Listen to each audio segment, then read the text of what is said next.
For a long time, I questioned the weight of responsibility to my family, to my country, to everyone who called on me.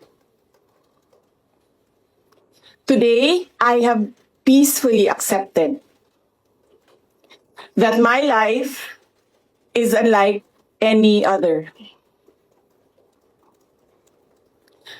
Sa unang mga buwan ng aming mga termino, nakita ko na ang kawalan ng katapatan ni Bongbong Marcos Jr.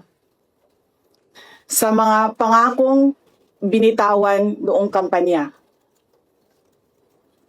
Pati na sa kanyang sinumpaang tungkulin para sa bayan.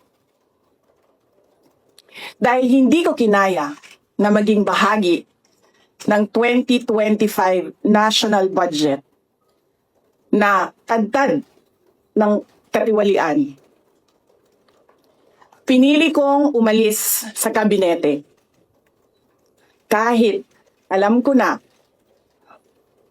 mula pa noong 2023 na ang magiging kapalit ay ang aking impeachment.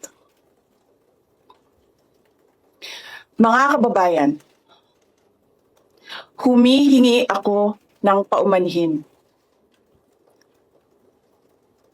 Patawad kung tinulungan ko mahalal si BBM bilang Pangulo ng ating bansa. I cannot kneel before each and every Filipino to beg for forgiveness. Instead, I offer my life, my strength, and my future in the service of our nation. Mga kababayan, ibalik natin ang tapang at malasakit para sa Diyos, sa bayan, at para sa bawat pamilyang Pilipino. Ako si Sara Duterte, tatakbo bilang Pangulo ng Pilipinas. Syukran.